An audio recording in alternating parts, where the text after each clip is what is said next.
darkness, my old friend, I've come to talk with you again, because a vision softly creeping. L'idée, c'est de faire une programmation qui donne une idée la plus éclectique possible et juste en même temps de ce qu'a été le cinéma américain des années 70, qu'on a appelé après le Nouvel Hollywood, parce que pendant cette révolution-là, on n'appelle pas ça Nouvel Hollywood, c'est juste le cinéma américain en train de se faire. Et puis, des années plus tard, on s'est dit, tiens, il y a quelque chose qui s'est passé, en gros, entre 67, qui est l'année du lauréat, c'est pour ça qu'on a commencé par le lauréat, parce que ça fait partie de ces 2-3 films qui vont lancer la machine Nouvelle Hollywood de 67 à 80, qui est généralement l'année qu'on prend pour arrêter cette espèce de période-là. On en parlera évidemment au cours des séances et de l'année, et on l'arrête généralement à un film très connu, un chef-d'œuvre, mais qui à l'époque a été un espèce d'échec absolu au box-office américain et en France aussi, échec critique, et La Porte du Paradis, Heaven's Gate, de Michael Cimino. Michael Cimino, qui est l'homme qui a réalisé Voyage au bout de l'enfer en 78, et d'ailleurs le voyage est évidemment programmé parce que pour moi c'est le plus grand film américain de la période. Donc voilà, en gros cette période-là, ce qu'on appelle le Nouvel Hollywood, ce sont 13 années qui constituent sans doute le dernier âge d'or du cinéma américain.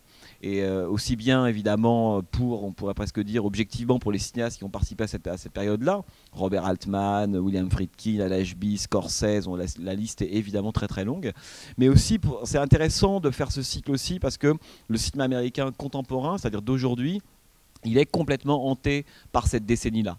Que quand on voit les films de David Fincher, de James Gray, alors ceux qui ont continué, des gens comme Terrence Malick ou William Friedkin, quand on voit les films de Wes Anderson, quand on voit les films de Michael Mann, c'est-à-dire que l'essentiel du bon cinéma américain contemporain ne fait que dialoguer avec le cinéma américain du Nouvel Hollywood, si vous voulez. Donc c'est pour ça, moi, ce que je disais souvent à mes élèves, en disant, bah voilà, si vous ne connaissez pas suffisamment bien le Nouvel Hollywood, il y a toute une part du cinéma américain qui se fait aujourd'hui qu'on ne comprend pas. Vous voyez La nuit nous appartient de James Gray, même les acteurs qui sont choisis, Robert Duvall, qui sont des gens emblématiques du Nouvel Hollywood, les films de James Gray, ce ne sont que des films qui racontent un rapport impossible avec le cinéma américain des années 70. Donc, alors je vais faire vite parce que évidemment on aura plusieurs séances pour en parler, mais l'idée c'est que le Nouvel Hollywood, ça a été une sorte de moment, mais je vous en reparlerai évidemment après, un moment de grâce du cinéma américain. Il y a comme ça dans l'histoire du cinéma et même l'histoire des formes en général, des moments où on pourrait presque dire les bons individus se rencontrent entre eux à la bonne période, où l'Amérique socialement, politiquement est prête aussi. C'est une série d'événements convergents qui fait que voilà, il y a comme une sorte d'alchimie, de magie qui se produit, et puis va naître le Nouvel Hollywood. C'est ça qu'on ne fera jamais, évidemment, le Nouvel Hollywood. C'est une conjonction d'éléments historiques, cinématographiques, sociaux qui font que cette décennie, enfin ce grand mouvement a pu évidemment naître. Alors, pourquoi on commence par le lauréat? D'abord pour des raisons presque évidentes, chronologiques, qui est qu'en 67, il y a, pour faire très vite, le cinéma américain économiquement, c'est très important le cinéma américain économiquement, parce que quand il va mal économiquement, personne ne peut faire de films intéressants. C'est-à-dire que le cinéma américain se fonde sur cette idée que tant qu'économiquement les films fonctionnent, vous pouvez faire tout ce que vous voulez. Dès qu'ils ne fonctionnent pas, là c'est un peu la catastrophe. C'est un cinéma, comme vous le savez, qui n'est pas aidé, pas subventionné, le contraire évidemment du cinéma français, par exemple. Bon, d'un certain cinéma français. Et donc en 67, le cinéma américain va très mal. Ça fait déjà 10 ans que les salles sont de plus en plus désertées, qu'il y a de moins en moins de spectateurs. La télévision est arrivée dans les foyers. Elle a capturé un nombre de spectateurs évidemment incalculable et très important. Donc les studios ne savent plus au fond à quel sein se vouer, en gros à partir de la fin des années 50. Et donc pendant 10 ans, le cinéma américain, les producteurs américains vont chercher des façons à la fois de ramener le public dans les salles et de contrer aussi évidemment l'influence de la télévision. Et ça sera une série, on pourrait dire, d'erreurs. Alors il y aura, on pourrait presque dire, la voie théâtrale dans les années 60. On se dit, tiens, un peu auteuriste. On adapte beaucoup de grands auteurs, mais le public se dépasse pas plus que ça. Il y aura le moment psychanalytique, à la fin des années 50, où d'un seul coup, on continue à faire des westerns, par exemple, mais on introduit la psychanalyse dans l'Ouest. Le Gaucher d'Arthur Penn en 58 étant un des premiers films, un peu après Anthony Mann, qui a introduit cette idée-là. Et puis il y en a d'autres qui vont se dire, oui mais la télévision c'est un petit carré noir et blanc à l'époque. Hein. Donc comment faire pour contrer l'influence de la télévision? C'est proposer des films en Technicolor, en super cinémascope, et donc on va partir dans les années 60 vers des projets, sans mauvais jeu de mots, un peu pharaoniques, type Cléopâtre en 63 par exemple, et puis ensuite des films qui seront de plus en plus chers, avec souvent des stars un peu vieillissantes, et le problème c'est qu'au fur et à mesure que ces films se font, ils coûtent de plus en plus cher, le public vient de moins en moins, au fond ça ne m'intéresse plus du tout de voir ce genre de film-là, et à la fin des années 60, enfin au milieu fin des années 60, le cinéma américain, donc économiquement les studios vont très mal. Ils se disent, finalement on n'a pas trouvé la formule magique pour arriver à ramener ces spectateurs-là. Pourquoi? Parce qu'il est évident que la génération de spectateurs qui va faire que le nouvel Hollywood va pouvoir s'installer et avoir du succès, c'est évidemment une nouvelle génération de jeunes spectateurs, qui est une génération qui a vu des films, donc c'est une génération qui est cinéphile. C'est très très important ça, exactement comme les cinéastes qui feront des films à l'époque. Martin Scorsese, Brian De Palma sont des gens qui font des films avec le souvenir du cinéma en tête, alors qu'auparavant c'est pas le cas. À partir des années 60, le cinéma devient conscient de lui-même, si vous voulez, cinéphile. Les spectateurs le sont aussi. Il y a aussi quelque chose qui est très important, c'est que c'est un public qui est beaucoup plus politisé. Les jeunes spectateurs, et ils ont l'impression que ce que propose Hollywood dans les années 60, c'est très très loin de ce qu'ils vivent toute la journée. La révolte pour les droits civiques, la guerre du Vietnam qui a commencé en 65, les assassinats politiques, une décennie extrêmement agitée des années 60 aux États-Unis, et que évidemment ce qu'ils voient à l'écran, ça ne correspond pas du tout évidemment à cette réalité-là. Et eux, c'est ce qu'ils veulent au fond, de façon informulée, c'est le désir qui est là, un peu latent, qui attend évidemment à éclore. Bon. Et donc, en 67, ça va être sans doute le moment du grand démarrage. Alors, il y a 2-3 films qui vont faire que le nouvel Hollywood va exister. Il y a évidemment Bonnie and Clyde d'Arthur Penn. Il y a un avant, un après Bonnie and Clyde dans l'histoire du cinéma américain. Pour la première fois, on a 2 personnages principaux qui sont plutôt du mauvais côté, en l'occurrence Bonnie Parker, Clyde Barrow, qui vont être traités comme des héros. C'est un film extraordinairement critique. La fameuse séquence de fin, le massacre final de Faye Dunaway et Warren Beatty à l'époque est conspué par la critique. Pour eux, c'est trop violent, c'est impossible de montrer autant de violence, évidemment. Et donc Bonnie and Clyde, à cause de son parti pris, on pourrait dire idéologique, à cause de la façon dont il va filmer, de la violence, et puis très inspiré aussi par les nouvelles vagues européennes. Il faut rappeler que François Truffaut avait décliné l'offre de réaliser Bonnie and Clyde, il n'avait pas voulu le faire. Finalement, c'est Arthur Penn qui le fera. Bonnie and Clyde va être une date extrêmement importante et surtout contraindre ce qu'on appelle à l'époque le code de production, le fameux code Hays, qui est une sorte de code de censure, si vous voulez, à faire machine arrière. Et donc, en 67, il y a à la fois Bonnie and Clyde qui sort évidemment, parfois sans Bonnie and Clyde, il n'a pas de succès, mais c'est grâce à une critique américaine du New Yorker, qui s'appelle Pauline Kael, qui en gros écrit un texte qu'on pourrait peu écrire aujourd'hui d'ailleurs dans les revues, en insultant le spectateur, en disant bande d'abrutis, quelle honte, vous ne savez pas aller voir ce film, c'est un chef-d'œuvre. Elle prend les lecteurs à partie à l'époque où la critique avait encore de l'influence, et finalement un peu piqué au vif, des salles de cinéma décident de reprojeter Bonnie and Clyde, les spectateurs y vont, et là ça va être évidemment le succès qu'on sait. En 67, 68, ce moment très très clé, c'est aussi l'année de Face It de John Cassavetes, qui est un film qui va avoir une importance capitale, et puis de Rosemary's Baby de Roman Polanski, le deuxième film américain réalisé par le cinéaste polonais Roman Polanski après Le Bal des Vampires. Rosemary's Baby va avoir un succès aussi phénoménal, et on y reviendra au cours du cycle pour quelles raisons ce film a eu autant de succès. Et puis le lauréat. Alors le lauréat, en 2 mots, et on reviendra dessus un peu plus largement tout à l'heure. Le lauréat est adapté d'un roman, d'un homme qui s'appelle Charles Webb. C'est The Graduate en anglais. Et pourquoi moi j'ai choisi le lauréat? Parce qu'il me semble que c'est le film absolument parfait pour comprendre comment on est passé de l'ancien, pour qu'il y ait un nouvel Hollywood, il faut bien qu'il y ait un ancien. Comment est-ce qu'on passe de l'ancien Hollywood au nouveau? Et c'est exactement le film charnière. C'est-à-dire que vous allez voir Dustin Hoffman dans le film. C'est son premier grand rôle, même son premier rôle véritable au cinéma. Avant, il faisait du théâtre. Dustin Hoffman, il incarne au fond cette espèce d'incertitude de la jeunesse qui est convaincue qu'elle ne veut plus le modèle américain des années 50. Grosso modo, les parents de Dustin Hoffman dans le film. Alors, titre indicatif, les parents à l'origine de Dustin Hoffman devaient être joués par Ronald Reagan et Doris Day, ce qui en dit long sur le type de modèle que Mike Nichols, ce réalisateur, voulait donner. Et donc Dustin Hoffman, Benjamin Braddock, dans le film, il est coincé entre un modèle qu'on lui propose en gros de reconduire, le modèle d'American Way of Life des années 50, la réussite artificielle, la voiture, la petite maison, le boulot, etc. Et en même temps, il désire un ailleurs qu'il ne s'est pas encore formulé. Et c'est ça qui est très très beau dans le lauréat, c'est qu'il sait ce qu'il ne veut plus, mais il ne sait pas encore ce qu'il veut. Et le film est l'apprentissage, et par moments presque, je dirais l'apprentissage intime, hein, de ce désir-là. Il y aura après le lauréat des films où il s'agira de faire un apprentissage politique, si vous voulez. Là, vous verrez la façon dont la réalité américaine de la fin des années 60 est traitée, de façon extrêmement impressionniste, très très discrète. En 67, c'est pas encore le sujet. Mais c'est un film qui est très important, puisqu'on va basculer évidemment d'une époque à une autre. Alors vous avez esthétiquement aussi, évidemment, les chansons de Simon Garfunkel, à l'époque, c'est très rare d'avoir une bande-son qui est composée non pas par un compositeur de musique de film, hein, mais par des chansons de l'univers pop qu'on va chercher, en l'occurrence Simon Garfunkel, hein, Sound of Silence, Mrs. Robinson, Scarborough Fair, tout ça, évidemment, c'est des chansons qui existaient, sauf Mrs. Robinson, avant le film, hein, et que McNichol est allé prélever pour les mettre dans le lauréat.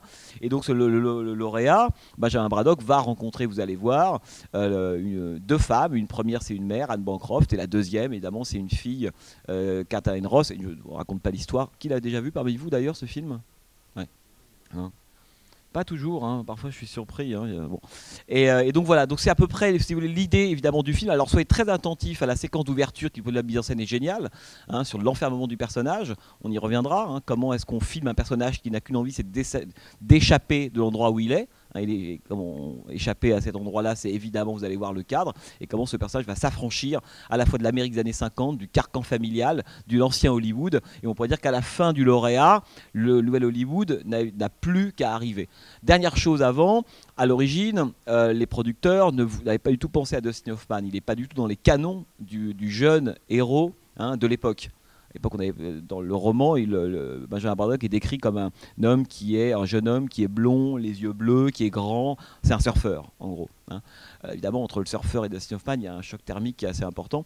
Et ils avaient pensé à des acteurs comme Robert Redford et beaucoup d'autres. Et finalement, c'est Dustin Hoffman qui remportera le morceau. C'est aussi important parce que ça montre à ce moment-là qu'il y a un nouveau type d'acteur qui arrive dans le cinéma américain. Ça, c'est très important. Dustin Hoffman, il n'est pas du tout dans les canons de ce qu'est le jeune premier de Montgomery Clift, mais même jusqu'à Warren Beatty, d'une certaine façon, à Hollywood. Hein, vous allez le voir, il est complètement gauche, il n'est pas sûr de lui, il n'est pas très beau, voilà, c'est l'anti-héros américain, presque physiquement, ce qui montre aussi qu'il y a une nouvelle génération après Dustin Hoffman qui va s'engouffrer, et des gens comme Pacino, des gens comme De Niro, des gens comme Gene Hackman, comme Elliot Gould étaient des acteurs, des stars, si vous voulez, impensables à voir dans le cinéma américain 3-4 ans auparavant. Hein.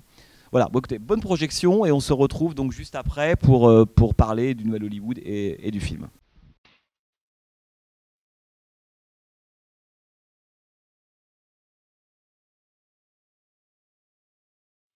Mrs. Robinson, you're trying to seduce me. Aren't you? Would you like me to seduce you? Let me out.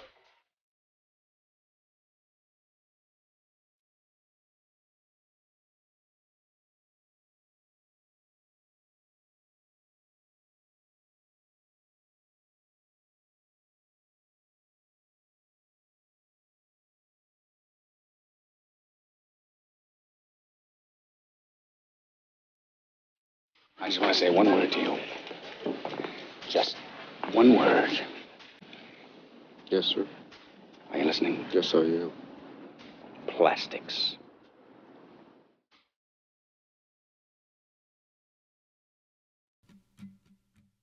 Moi, c'est un film que j'avais redécouvert quand je travaillais sur la période, en me disant mais c'est vraiment un film formidable, c'est vraiment un grand film, alors qu'on a tendance à le prendre un peu comme un objet un peu symptomatique d'une période, un peu daté, mais on a du mal à que du point de vue même de l'histoire du cinéma, c'est un film qui est absolument remarquable. Enfin, je trouve que c'est un film qui a très très très peu vieilli. Et ce qui est pas forcément le cas de tous les films, faut le reconnaître évidemment, de la période. Mais dans ce cas-là, je trouve que en tout cas c'est pas le cas. Je vous dis 2-3 petites choses avant qu'on échange. Si vous avez des questions à poser, Jean-Paul va se déplacer avec un micro. Enfin, cela dit, je ne sais même pas si on a besoin de micro. Hein. Bon, ça fait plus sérieux, quoi. Et non, mais en fait, on aurait presque pu partir. Moi, ce que je trouve, c'est un film que je trouve très émouvant. En fait, moi, c'est un film que je peux revoir à l'infini pour quelques séquences, et même la plupart des séquences, mais aussi pour le dernier plan du film. Enfin, pour les 2 derniers plans du film. c'est-à-dire le moment où effectivement Benjamin Braddock arrache Hélène Robinson à cette espèce de mariage programmé dans une église, hein, qui est filmé de façon à la fois satirique, parce que Benjamin Braddock, en fait, et le film d'ailleurs emprunte par moments des formes qui ne sont pas des formes on pourrait dire de la comédie dramatique. La séquence par exemple de la cérémonie on pourrait dire de retour de Benjamin Braddock après ses études au début, il y a des moments, Mike Nichols le filme presque comme un film d'horreur du point de vue de Benjamin Braddock, qui est entouré par ces espèces de familles, de gens criards qui veulent le tripoter, etc. Il y a même d'ailleurs certains plans, là on ne peut pas faire d'arrêt sur image, qui sont des citations très très directes de films d'horreur, lorsque les mains sortent du cadre pour l'agripper alors qu'il veut s'échapper du cadre. Ça pourrait être des zombies, ça ne changerait absolument rien. Ce qui est intéressant, c'est qu'il y a des moments où Mike Nichols se sert presque d'un type de filmage qui est celui du cinéma d'horreur, parce qu'il filme du point de vue de Benjamin Braddock, pour lequel cette espèce de masse d'invités, ce sentiment d'oppression, hein, presque par moments totalement étouffant, presque claustro, c'est comme ça qu'il vit, hein, évidemment, la situation dans laquelle il se trouve.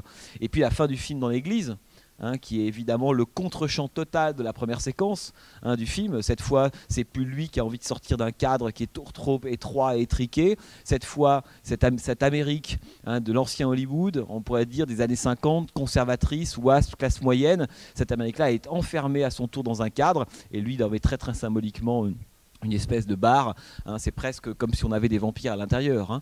C'est que là on a toute une iconographie du cinéma d'horreur, c'est Vadere Retro Satanas à ce moment-là, il les enferme et lui peut s'en aller, hein. Bon. Alors pourquoi je parle du dernier plan du film?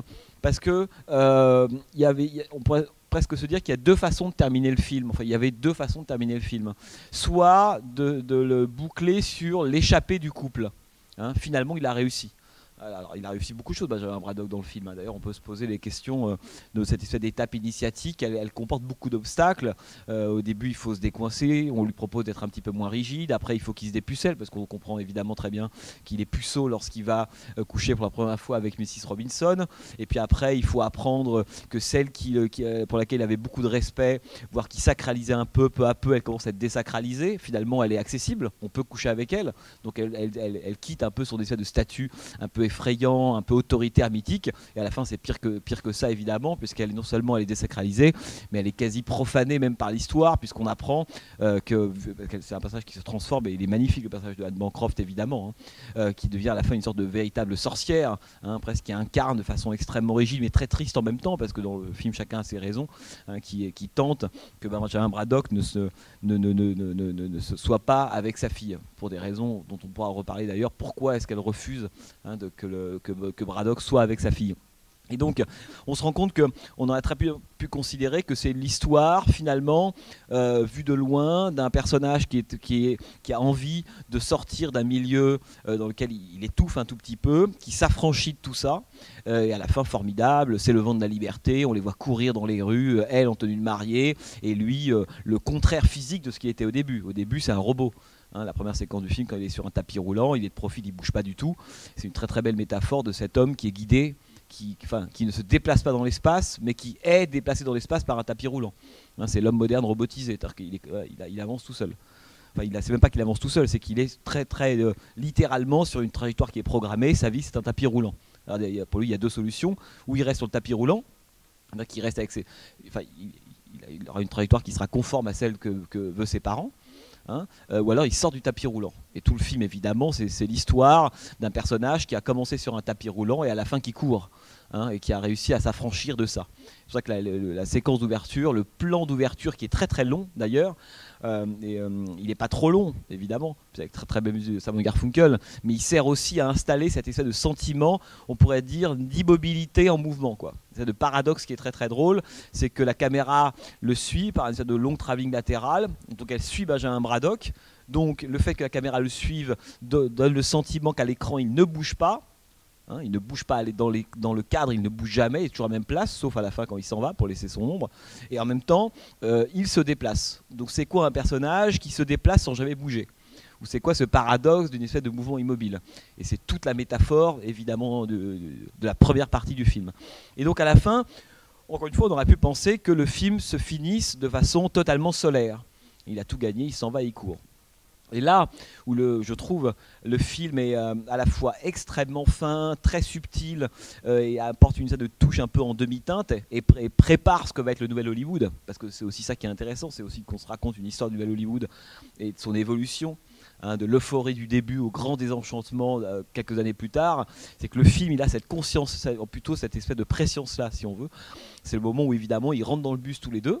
Hein, bah voilà, alors le film aurait pu s'arrêter là, et en même temps le plan dure anormalement. Exactement comme au début, le film s'ouvrait par un plan qui durait un peu trop longtemps et qui nous contraignait à nous dire ce qu'on est en train de voir, c'est autre chose qu'un type qui sort de l'avion et qui va à l'aéroport. Il y a évidemment quelque chose d'autre dans cette séquence pour que tout le générique soit sur un seul plan. Et là, Mike Nichols nous contraint à réfléchir à ce plan. Et on voit bien que le plan, au bout d'un moment, il devient une métaphore. Hein. Il y a une espèce d'insistance sur le même cadrage, sur le même mouvement qui nous oblige, nous, quand on est un peu réveillé, à réfléchir à ce qui est en train de se passer. Et la fin, c'est pareil. C'est que on peut dire que le plan dure anormalement. Alors, il ne dure pas anormalement en soi. Il dure anormalement par rapport à ce qu'on aurait pu attendre. En disant, c'est bon, maintenant, ils sont tous les deux. Voilà, contre-champ, tous les plans du film, le bus s'en va, cut, générique, et c'est parti. Et là, on sent qu'évidemment, ça dure un peu trop. Et ce qui est très très beau, c'est quand on regarde le film, c'est l'évolution. Moi, pour moi, c'est un des grands plans de l'histoire du cinéma américain, l'avant-dernier plan du film, précisément d'ailleurs. C'est l'évolution, évidemment, des regards et des visages de Helen Robinson et de Benjamin Braddock. Au début, ils sont totalement sur la même longueur d'onde, tous les deux joyeux, euphoriques. Là, on peut dire que c'est l'image d'un couple qui va dans la même direction, hein, de la coïncidence, l'osmose parfaite. Et peu à peu, cette osmose-là, elle se brise. Mais ce qui est génial, c'est que Mike Nichols nous montre une osmose qui se brise alors que le couple n'en a pas encore conscience. Autrement dit, la mise en scène, elle a de l'avance là sur l'histoire et les personnages. Et là, le visage de Benjamin Braddock, de Dustin Hoffman, peu à peu s'assombrit. Hein. Son sourire disparaît. Et on se rend compte à ce moment-là qu'il repart. Alors là, il faut avoir un peu le film en tête, mais on voit qu'il retrouve à ce moment-là à peu près l'expression qu'il avait dans le tout premier plan du film. C'est-à-dire qu'au début du film, il est absent à lui-même, hein, il regarde sur les côtés alors que tous les gens dans l'avion regardent ailleurs. On voit que c'est déjà l'histoire d'un individu qui n'est pas, mais littéralement raccord avec le monde dans lequel il habite. Il est là, présent, son corps est là, mais lui n'est pas là. C'est comme au moment où il descend les escaliers, puis la caméra s'attarde sur une espèce de clown.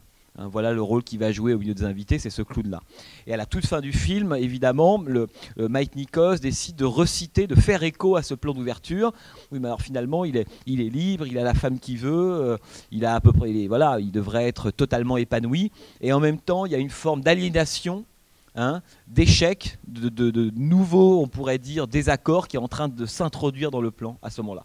Alors c'est très très beau parce que évidemment, non seulement ça remet presque Dustin Hoffman, on sent qu'il revient presque à zéro, dans un monde différent, évidemment, il s'agira plus cette fois de combattre une famille un peu conservatrice, il y a une autre forme d'incommunicabilité, comme on disait à l'époque, qui est en train de s'introduire à l'intérieur du plan, et du couple. Hein, ce que ce film, à ce moment-là, Mike Nichols, c'est un couple qui est déjà en train de se détruire alors qu'il n'a même pas commencé à exister. J'adore, je trouve ça c'est extrêmement beau. Et cette espèce de voile mélancolique qui tombe sur le visage de Benjamin Braddock, il pose à mon avis la question centrale que se poseront beaucoup, mais de toute façon attention, hein, ça clignote pas à l'écran, hein, en tout cas qui va travailler beaucoup de films américains de la période, qui est de se dire finalement, on a fait tout ça, la libération, l'opposition aux valeurs dominantes, l'opposition à un modèle parental, sociétal qu'on veut plus, etc., etc. Mais pourquoi faire ? Et avec cette question, la fin, ce dernier plan du film, c'est un doute. C'est est-ce qu'on est si sûr que ça valait le coup de faire tout ça ? Est-ce qu'on est si sûr qu'au bout du trajet du bus, ça sera si bien que ça ? Hein ? Et ce doute, le simple fait qu'il y ait un doute suffit à en faire une espèce de plan et une séquence mélancolique qui est en fait en soi assez terrible. Parce qu'alors qu'ils sont à peine en train de s'échapper, il y a déjà un doute sur finalement le sens de cette échappée-là. Hein. Et ça, pour moi, c'est très très beau. Alors, si vous connaissez un tout petit peu les films de la période, vous savez que 2 ans plus tard, même pas un an et demi plus tard, Dennis Hopper et Peter Fonda vont tourner ensemble dans un film. C'est Denis Hopper qui réalise, qui s'appelle Easy Rider. Easy Rider, on pourrait dire que autant le lauréat, Rosemary's Baby, ce sont les prémices, Bonnie and Clyde, du nouvel Hollywood. C'est là que les murs commencent à trembler. Après Easy Rider, tout s'écroule pour l'ancien Hollywood. Les Easy Rider, c'est véritablement le film qui va donner le grand coup d'envoi. D'ailleurs, on ne le projette pas, ça nous semblait tellement évident, mais c'est le film qui va donner le coup d'envoi du nouvel Hollywood pour plein de raisons, auxquelles on reviendra peut-être au cours de l'année. C'est vraiment ce film-là. Alors, ce qui est très intéressant, c'est que Easy Rider, vous l'avez tous vu, Easy Rider? Non? Vous pouvez le voir, enfin il est relativement disponible, qui raconte l'histoire de deux personnages, de deux jeunes un peu hippies, joués par Peter Fonda et Dennis Hopper, qui après un espèce de deal de drogue sur le tarmac de l'aéroport de Los Angeles, prennent la route tous les deux avec leur Harley Davidson et vont tracer, vont faire le grand trajet, si vous voulez, en gros de Los Angeles à la Louisiane, c'est là qu'ils veulent aller. Bon. Autrement dit, ils vont faire un trajet ouest-est, qui est évidemment le contraire du trajet de la conquête de l'Ouest, et ils vont notamment introduire une forme qui aura un succès énorme dans le cinéma américain de cette époque-là, ça va être ce qu'on appellera le road movie, le fameux road movie. Le road movie, il est vieux comme l'histoire du cinéma américain, si ce n'est qu'il s'appelait plutôt le western à une époque. Il y en a eu beaucoup des road movies, Les raisins de la colère de John Ford, évidemment c'est un road movie. New York Miami de Frank Capra, c'est un road movie. Les voyages de Sullivan de Preston Sturges, c'est un road movie. L'idée, le road movie, c'est une des grandes formes du cinéma américain, évidemment. À l'époque, on n'appelait pas ça des road movies. C'est l'histoire d'un road movie étant en gros se définissant par, on pourrait presque dire, une histoire qui se développe à partir d'un déplacement dans l'espace. Je vais d'un point A à un point B, et en gros, voilà, c'est un road movie. Ça, c'est au niveau du scénario. D'un point de vue plus métaphysique, le road movie, c'est finalement, c'est toujours partir d'un côté à la recherche de soi-même. C'est un genre identitaire, le road movie. On se dit qu'au bout de la route, j'en saurai un peu plus sur moi qu'au début. Et puis c'est aussi un genre politique, parce que c'est ce qui permet de relire l'histoire de l'Amérique. C'est-à-dire que repartir dans l'espace américain, c'est repartir sur les routes de l'Amérique et son histoire. Mais ça, je vous en parlerai à propos d'autres films, évidemment. Alors pourquoi je vous parle d'Easy Rider? Parce que, si vous voulez, c'est assez drôle de se dire, un peu comme dans les cadavres exquis, si vous voulez, qu'il y a par moments des fins de films qui préparent des débuts d'autres. Et il y a comme ça des histoires du cinéma qui sont assez drôles. Et en l'occurrence, on peut se dire que la toute fin du lauréat, c'est évidemment un début de road movie qui n'a pas lieu. C'est enfin le moment où ces deux personnages vont prendre la route. Bon. On aurait très bien pu imaginer un lauréat 2. Au fond, vous voyez ce que je veux dire? Lauréat 2, c'est quoi? C'est Dustin Hoffman et Katharine Ross qui décident en gros de prendre la route, et le film, ce n'est que la route, le trajet en bus, en voiture, en moto, enfin peu importe, de ces deux personnages-là. Et là, on aurait été dans le nouvel Hollywood absolument, alors que là, on est encore à la charnière. On sent que c'est un film qui est constamment en train de mettre en évidence l'avant et l'après, l'ancien et le nouveau, ce que je quitte et ce que je récupère. Et comme il est toujours à la charnière de ça, il est évidemment passionnant. Easy Rider, plus du tout. Easy Rider, on a fait totalement le deuil de l'ancien Hollywood, et là pour le coup on est en plein dans la contre-culture américaine. Mais en même temps, on peut se dire que la fin du lauréat, au fond, ça anticipe le début d'Easy Rider. Et moi j'ai toujours pensé que Dennis Hopper dans Easy Rider, c'est le grand frère de Benjamin Braddock, si vous voulez. Il y a eu Easy Rider parce qu'il y a eu un type comme Benjamin Braddock qui a fait le boulot avant. C'est quelqu'un qui justement était encore dans cette espèce de modèle-là dans les années 50, qui a fait tout ce travail pour arriver à s'affranchir, à sortir et à tenter d'épouser un autre type de valeur. Là on ne le sait pas évidemment, on ne le sait pas encore dans le lauréat. On sait parfaitement ce qu'il a quitté, ce qui lui a fait horreur, encore une fois ce dont il ne veut plus, mais on ne sait pas ce que ça va donner. Et Easy Rider, c'est presque une espèce de suite très étrange, si vous voulez, du lauréat. En tout cas, ça utilise ça reprend la ligne, si vous voulez, interrompue à la fin du lauréat. Et je dis ça parce que y a un paradoxe qu'il faut que je vous dise tout de suite, parce que ça c'est quelque chose qui sera dès la prochaine fois John McCabe, et puis c'est que le nouvel Hollywood, les films américains de cette période-là, y a mille raisons qui expliquent leur beauté. Pourquoi c'est l'âge d'or, enfin pour moi c'est l'âge d'or du cinéma américain. C'est que ils se fondent sur un paradoxe, voire un malentendu. Pour faire court, parce que il faut qu'on échange, c'est que si vous voulez, si vous comparez l'histoire du cinéma avec celle de la littérature ou du rock, c'est très important la question de l'histoire de la protest song et du rock par rapport au cinéma, évidemment, parce qu'il y a eu des allers-retours, il y a eu des cinéastes qui ont filmé des concerts de rock, des chanteurs ou des musiciens qui ont tourné des films, hein, de Gimme Shelter, Jimi Hendrix, Bob Dylan, tout ça, l'histoire du cinéma américain, elle se mêle avec l'histoire du rock américain, évidemment, à cette époque-là, en tout cas.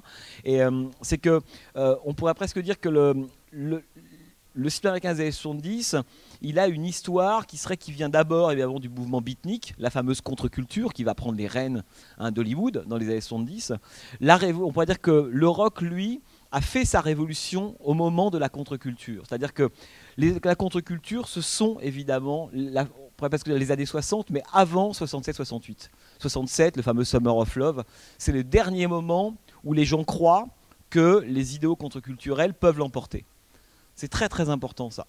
C'est parce que dans l'esprit de l'Amérique de l'époque, jusqu'en 67, il y a vraiment cette croyance que la contre-culture, les valeurs de la contre-culture, la protestation, les utopies communautaires, enfin tout ce qui a formé le terreau de la contre-culture issu des beatniks, de Kerouac, pour faire court si vous voulez, c'est quelque chose qui est possible et qui peut l'emporter. Or, à partir de la fin des années 60, tout ça s'est foutu. Hein, alors pour plein de raisons sur lesquelles on reviendra, évidemment d'essoufflement des mouvements contestataires, la radicalisation des Black Panthers, la guerre du Vietnam, hein, en 67 les Américains sont convaincus qu'ils vont gagner la guerre, en 69 ils sont majoritaires à penser qu'ils ne la gagneront pas.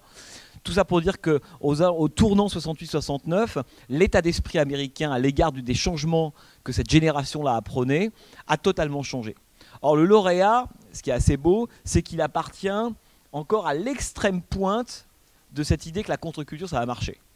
Autrement dit, il y a encore de l'euphorie. Si vous voulez, l'année 67, c'est l'année de l'euphorie du cinéma américain des années 70, grosso modo. Parce qu'ils y croient encore. Ils pensent que le cinéma, à son tour, va pouvoir réaliser le rêve de la contre-culture.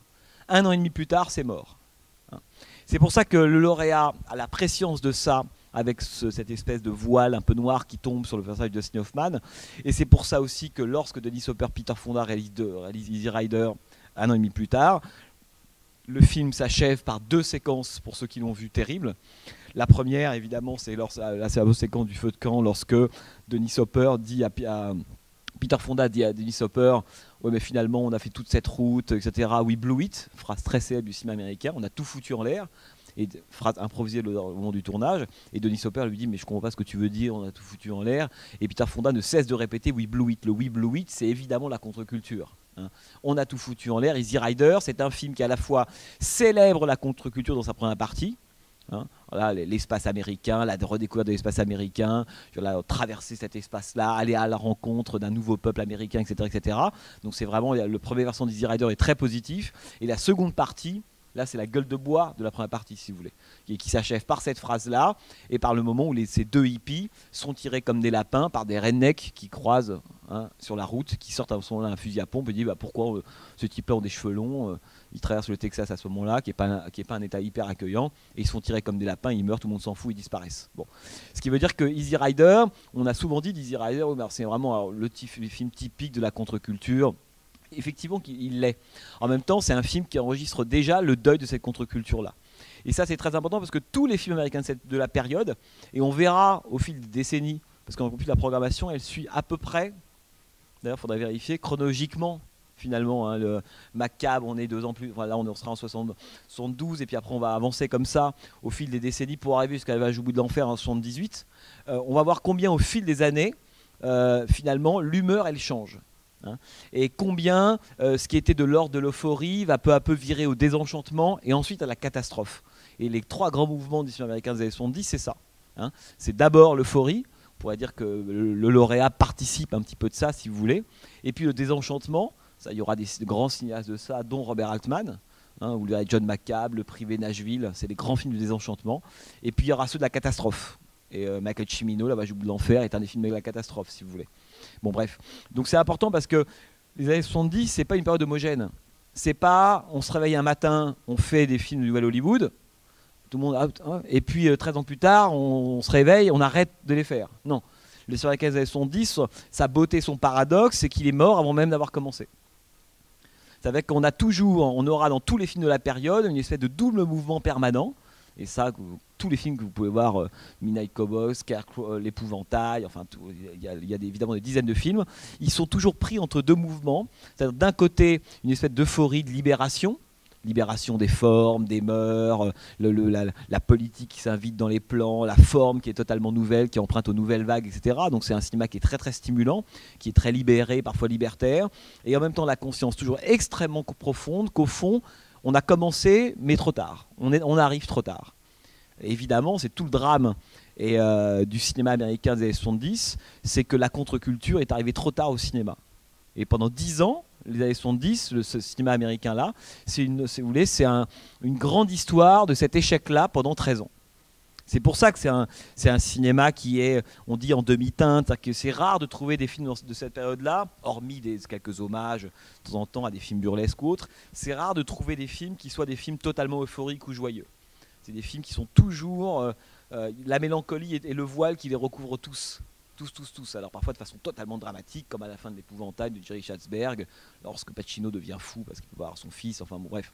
Vous pouvez après avoir en tête les différents films. Mais c'est important parce que je pense que cette espèce d'humeur-là, on va la retrouver à peu près dans tous les films, évidemment, qu'on va voir. Hein. Cette idée que voilà, le nouvel Hollywood arrive, mais quand il arrive, c'est trop tard pour célébrer les raisons pour lesquelles il est là. Et ce paradoxe, il est évidemment totalement fascinant. On verra au cours du cycle Phantom of the Paradise de Brian De Palma, qui est un film qui est réalisé en 74. 74, dans l'histoire du cinéma américain, on n'est plus du tout en 68-69. Et là, on est dans le moment de la toute fin de guerre du Vietnam, de l'après-Watergate. Et le Phantom of the Paradise, c'est un film qui théorise ça exactement, qui nous dit, mais qu'est devenue la contre-culture ? Précisément, que sont devenues les énergies contestataires du nouvel Hollywood ? Et on en parlera, vous allez voir le constat extrêmement dur que Brian De Palma dresse sur ce devenir-là. C'est pour ça, si vous voulez, que quand on parle du cinéma américain de l'époque, il faut bien voir que d'abord cette humeur elle est absolument permanente, que tout ça se découpe en 2-3 moments, à mon avis très importants, et que surtout, mais ça c'est toujours vrai dans l'histoire du cinéma américain, c'est que c'est une histoire qui est totalement infusée par l'histoire de l'Amérique elle-même. Je ne connais pas de cinéma au monde qui soit autant des documentaires sur l'Amérique que le cinéma américain. C'est-à-dire que, et inversement, quand on ne connaît pas l'histoire de l'Amérique, on ne comprend rien au cinéma américain. C'est-à-dire que voir les films de Nouvelle Hollywood, si vous voulez, c'est un peu comme voir je sais pas, même des choses issues de la culture pop absolument passionnantes. Vous regardez là, le cycle de la Planète des singes. La Planète des singes, c'est 68-73. Vous avez une histoire du mouvement des droits civiques. En faisant un tout effort intellectuel, les orang-outans, les gorilles, etc. Vous utilisez la métaphore, et c'est probablement les documentaires les plus rigoureux sur l'évolution des Black Panthers. C'est la Planète des singes. C'est la force du cinéma américain, c'est évidemment l'intelligence adossée à la culture pop en permanence. Hein, cette idée que ce sont des films qui sont toujours sous une forme qui a toujours l'air d'être une forme petite, le genre. C'est vrai qu'en France, nous, on a tendance à mépriser un peu le genre, le fantastique, le western un peu pas, un peu moins, parce que le surmoi nous dit que John Ford est un grand cinéaste. Donc on se dit, ouais bon. Mais c'est vrai que le genre en France, on a du mal à être considéré. Or, le cinéma américain est historiquement un cinéma de genre. Pour des raisons économiques, de studios, les studios découpaient par genre des catégories. Je veux dire, il y avait les polars plutôt sociaux de la Warner, les comédies musicales de la MGM, et encore les comédies musicales en fonction des studios n'avaient pas les mêmes couleurs. Le cinéma américain a toujours été un cinéma qui s'est construit à partir du genre. Des stars, des acteurs, des réalisateurs, des techniciens, des décorateurs, chacun travaillait à l'intérieur d'un genre. Bon. Ce qui fait que le genre, au fond, c'est pas inintéressant, mais c'est pas le bon moyen d'attaquer le cinéma américain. Hein, pas du tout. Bon. Je dis ça parce que en voyant l'évolution évidemment de tous ces films-là, vous avez encore une fois une très très bonne image de ce que sera évidemment l'Amérique et ce qu'a été l'Amérique. Or, comme le cinéma américain est extrêmement réactif aux événements de sa propre histoire, hein, ça c'est quelque chose qui est toujours très frappant. Il y avait un critique américain qui écrivait par exemple la guerre du Vietnam, c'est 65-75, avec le grand tournant qui est 69. Hein, il y a 2-3 grands tournants, mais disons l'offensive du Tet, c'est un grand tournant parce que c'est ce qui démoralise l'Amérique et qui fait que la majorité des gens croient que c'est le bourbier, enfin, le fameux merdier dont on parlait à l'époque. Le massacre de My Lai, perpétré en 68, révélé, c'est une sorte d'escouade menée par le lieutenant Calais à l'époque, qui pour se venger en gros d'Américains morts a décidé de faire une descente sur un village où tous les Vietcong avaient disparu, massacrant femmes et enfants, napalm, etc.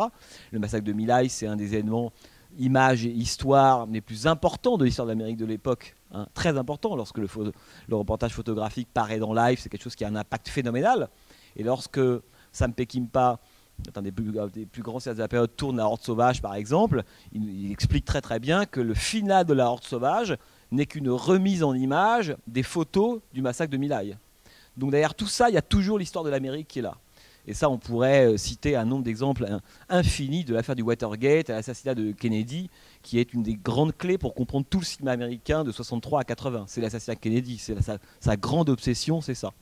Par exemple, lorsque, à la fin de Bonnie and Clyde, pour ceux qui s'en souviennent, le fameux massacre dont on parlait tout à l'heure, dans lequel Faye Dunaway et Warren Beatty sont pris en embuscade et mitraillés par cette espèce de Texas Ranger, Arthur Penn avait tenu, lors de cette séquence qui est filmée au ralenti, qui est très graphique, qui est très sanglante, une grande nouveauté évidemment à l'époque, avait tenu à ce qu'un bout de crâne de Warren Beatty s'échappe à l'image. Et quand vous regardez le film, vous voyez qu'il y a un bout de crâne de Warren Beatty qui s'échappe sous l'impact des balles. Bon. Et pourquoi Arthur Penn avait tenu à ça? Tout simplement comme écho au fameux bout de crâne qui avait giclé de la tête de JFK au moment de son assassinat le 22 novembre 1963, le fameux bout de crâne que Jackie Kennedy part rechercher sur la voiture. Je ne sais pas si vous vous en souvenez. Bon. Alors, Arthur Penn a été le conseiller technique de JFK. C'est lui qui a filmé Kennedy pendant les débats, notamment avec Nixon en 1961, etc. Un grand ami de la famille Kennedy, donc il a été ami avec JFK, mort, ami avec Robert Kennedy, 68, mort, assassiné aussi à Los Angeles. Autrement dit, lorsqu'on voit Bonnie and Clyde, on peut se dire formidable film de genre type gangster movie, si vous voulez. Grand film sur la question de la pauvreté, de la dépression, qui dialogue avec les raisons de la colère. C'est vrai, la grande référence de Bonnie and Clyde sur les raisons de la colère. Hein. Et puis on peut aussi le voir comme un commentaire par l'image de l'assassinat Kennedy qui à l'époque n'est pas résolu. Hein. Évidemment, d'où un grand film politique aussi. Et tout le cinéma américain, c'est ça en permanence. C'est-à-dire que y a toujours derrière, le genre étant en gros presque ce qui permet au public d'aller voir des films. C'est la dimension presque un peu ce qu'on va reconnaître, le principe de ce qu'on appelle la littérature populaire. Hein, c'est l'effet de reconnaissance qu'on va voir un western, donc on attend la chevauchée, le duel dans la rue, dans la Main Street, ces choses-là. Bon, mais une fois que ça a lieu, ce qui est très intéressant, c'est tout ce qui arrive évidemment derrière, tout ce que permet le genre précisément. Hein. Et ça, c'est quelque chose dont on parlera très très souvent, parce qu'on va voir que l'évolution du cinéma américain au cours des années 70, en gros jusqu'à la fin des années 70, elle est totalement liée à l'évolution de l'histoire de l'Amérique. Hein, totalement. Enfin, les fameux grands films, si vous voulez, ce qu'on appelait le cinéma paranoïaque, je ne sais pas si on en passe, si, Parallax View. Alors, Parallax View, qui est un des grands chefs-d'œuvre de la période, s'appelle À cause de l'assassinat, en français, un film d'Alan Pakula avec Warren Beatty justement. Ça, ce sont des films qui sont réalisés dans l'après Watergate, pas uniquement, parce que dans un moment où l'Amérique doute de ses institutions, doute de l'idée d'un pouvoir central, etc. Et ce sont des films qui sont des commentaires très directs de ça. Donc je vous dis ça parce que très souvent, ça m'arrivera de faire des allers-retours entre les films et l'histoire de l'Amérique, parce qu'on ne peut pas comprendre les uns sans avoir la connaissance de l'autre. C'est absolument impossible. Hein. Donc ça, je vous dis ça parce que c'est quelque chose évidemment de super important. Alors, voilà, donc je vous disais, ce paradoxe, donc là on était parti du lauréat, donc on est allé loin, mais on va faire ça souvent. Le paradoxe, évidemment, tout l'intérêt pour moi du lauréat, c'est que c'est justement un film qui est très à l'heure de son époque.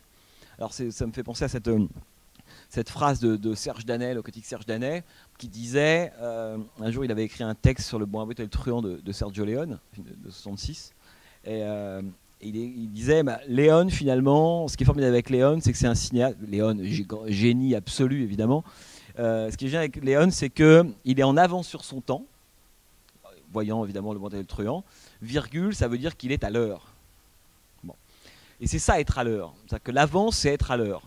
Et ça, c'est quelque chose dont on parlera souvent, parce qu'il y a quelque chose quand on parle de l'histoire du cinéma, et ça, c'est pas quelque chose qui concerne évidemment l'histoire du cinéma américain, c'est qu'il faut jamais qu'on confonde l'histoire chronologique, si vous voulez, et puis l'histoire des formes. C'est pas parce qu'un film est réalisé en 72 que c'est un film américain des années 70. C'est pas parce qu'un film est réalisé en 80 que c'est un film des années 80. C'est-à-dire que ce qui compte, c'est l'histoire des formes. De comment est-ce qu'on date la forme du film.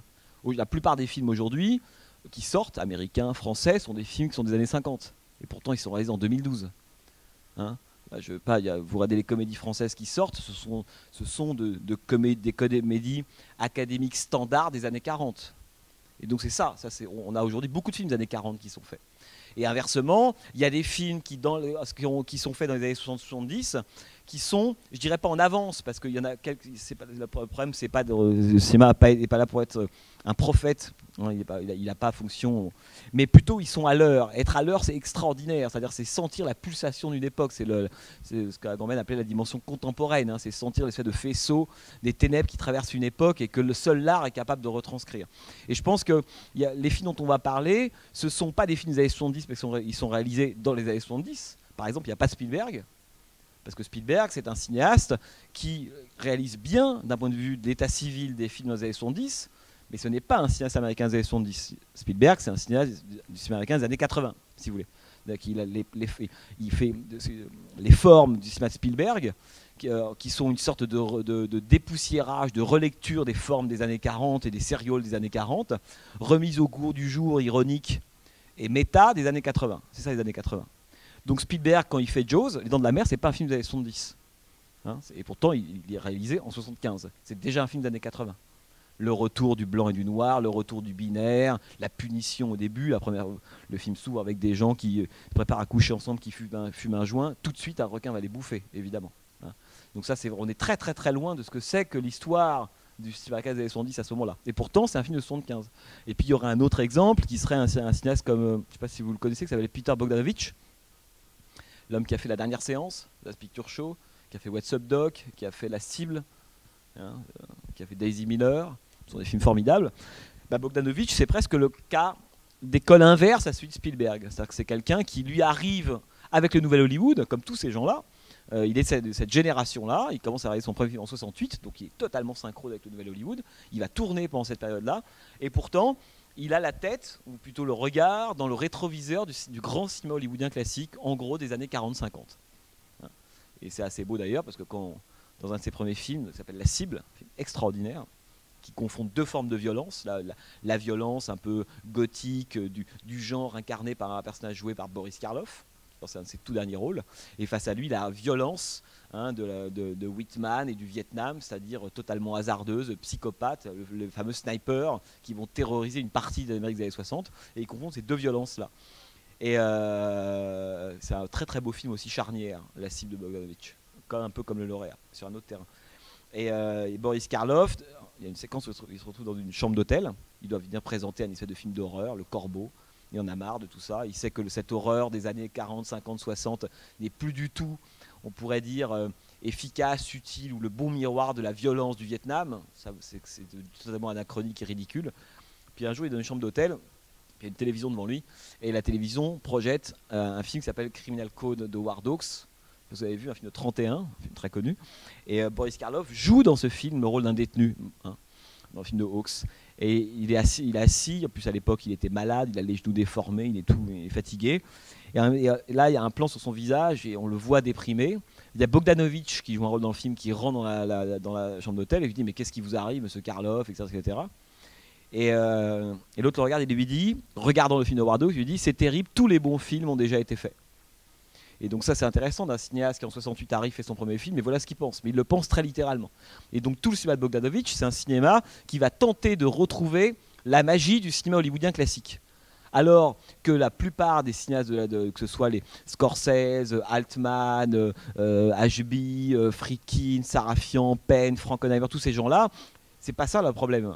C'en est un autre, mais c'est pas de retrouver la magie. C'est comment est-ce qu'on peut faire pour reprendre la ligne du cinéma tout en tenant compte du fait que tout a changé. L'époque, les formes, etc. Bogdanovich, lui, il aurait adoré faire les premiers films dans les années 50. Donc on voit bien qu'un cinéaste comme Bogdanovich, qui est toujours mis dans les cinéastes du Nouvel Hollywood, du point de vue de l'histoire des formes, qui est la plus importante, travaille dans les années 50. Et un cinéaste comme Spielberg, lui pareil, il a déjà un pied dans les années 80. D'où le fait que Spielberg, évidemment, sera un des 2-3 cinéastes totalement emblématiques, comme George Lucas dans le post-Star Wars, totalement emblématiques des années, évidemment, 80.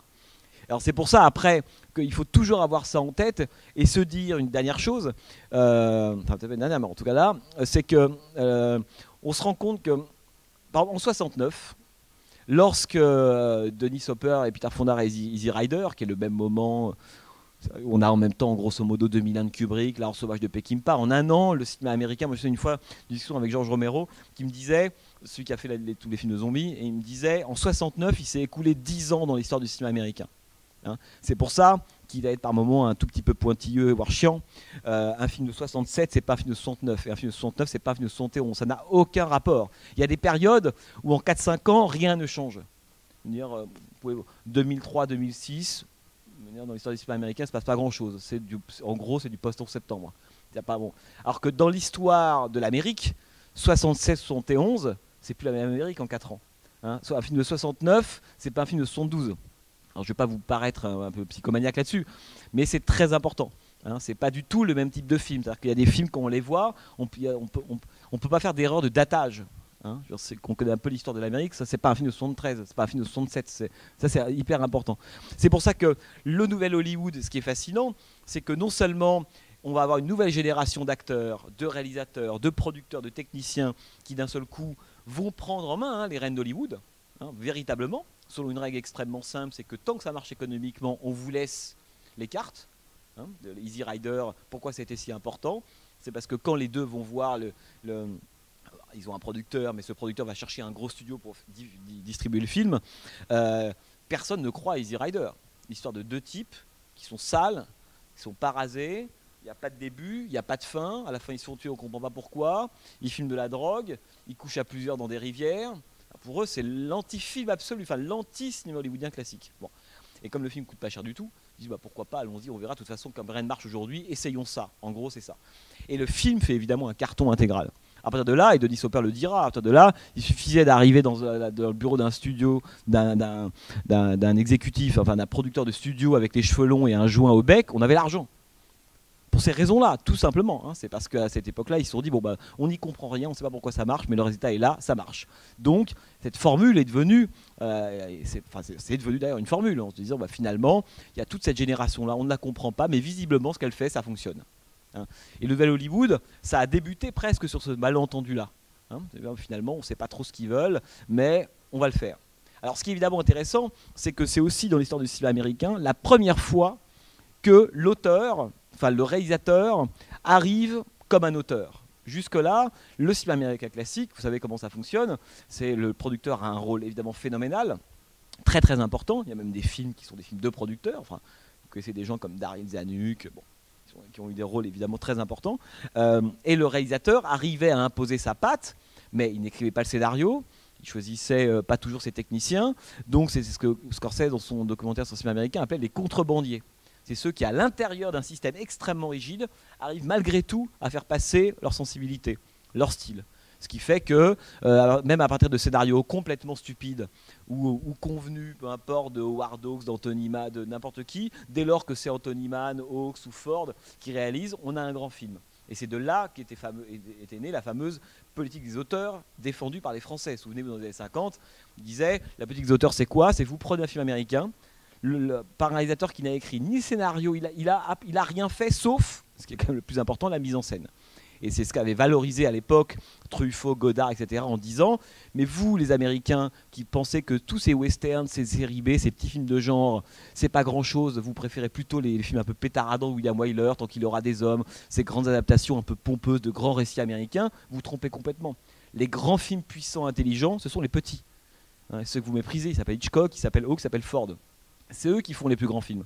Alors c'est intéressant parce qu'aujourd'hui tout le monde est convaincu que, je veux dire, on en parlait tout à l'heure, tout le monde est convaincu que, je sais pas moi, que George Romero, que Werner Herzog, que des gens comme ça, c'est plus grand que Peter Greenaway, ou à une époque à Hartley ou Wim Wenders. Plus personne n'en doute. Mais à une époque, c'est pas le cas.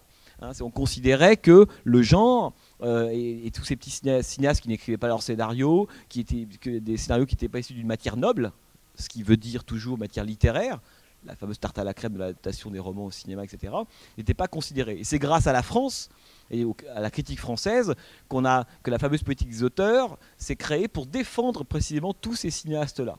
Parce qu'à l'époque, Hitchcock c'était considéré comme un amuseur, Ford c'était pas grand-chose, Hawks c'était pas grand-chose, Billy Wilder c'était pas grand-chose. Hein. Alors c'est intéressant quand vous voyez ce que la critique institutionnelle en France ou aux États-Unis défend du cinéma américain à l'époque, c'est vertigineux. Ce sont que des films totalement empoulés, enfin les Haneke du moment, quoi, si vous voulez. Bon. C'est intéressant parce qu'on se rend compte que ce travail qu'a fait la critique française avec le cinéma américain, hein, qui est la notion d'auteur, elle va porter ses fruits à Hollywood à la fin des années 60. C'est-à-dire que jusqu'à la fin des années 60, le réalisateur, c'était en gros une des roues du carrosse, mais sans plus. Mais là, le nouvel Hollywood, il va digérer, absorber beaucoup d'influences, dont celle évidemment de la nouvelle vague, d'abord italienne et puis ensuite française. Et ça a beaucoup marqué d'ailleurs. Denis Hopper a souvent dit que l'un de ses films fétiches, un des films qui a beaucoup compté lorsqu'il a fait Easy Rider, c'est Il sort passo, le fanfaron de Dino Risi, 63. Hein, et c'est vrai que le cinéma américain Nouvel Hollywood, il est très influencé par le cinéma italien des années 50-60. Hein, on va dire entre le néo-réalisme et la comédie italienne. Hein, dire que, là, on n'a pas le temps d'en parler là, mais on sent que l'esprit italien, le mélange à la fois d'ironie, de désenchantement, d'ambiguïté, de critique, c'est quelque chose de profondément italien qui a beaucoup eu d'influence sur les cinéastes du Nouvel Hollywood. Beaucoup. Bon, ça c'est un autre sujet, mais tout ça veut dire que le Nouvel Hollywood, c'est comme ça un ensemble d'influences, et en l'occurrence cette notion de l'auteur. Pour la première fois, d'un seul coup, le réalisateur américain va devenir le roi. C'est-à-dire qu'on ne dit pas, ça va être un film de Robert Altman, ça va être un film de Martin Scorsese, un film de Brian De Palma, un film 2, peu importe, c'est que d'un seul coup, l'auteur devient roi. Bon. Mais ça, évidemment, ça aura son histoire, puisque tout le problème, c'est que tant que l'auteur roi ramène suffisamment d'argent dans les caisses, il peut continuer à être roi. Puis quand il va commencer à en ramener un petit peu moins, c'est là qu'il va y avoir un problème. Et ce problème-là, il arrive en gros à la milieu-fin des années 70. N'oubliez jamais que dans ce qu'on appelle les 75 années 70, on a en 78 la fièvre du samedi soir qui sort. Samedi soir, John Travolta, là on est totalement aux années 80, les années 70 c'est mort à ce moment-là. Et pourtant c'est un film des années 70. Hein. Rocky, qui est un film, on en parlera peut-être parce que c'est le début de la reconstruction, enfin de l'idée de retrouver un vrai héros américain plein, hein, c'est 76, Rocky.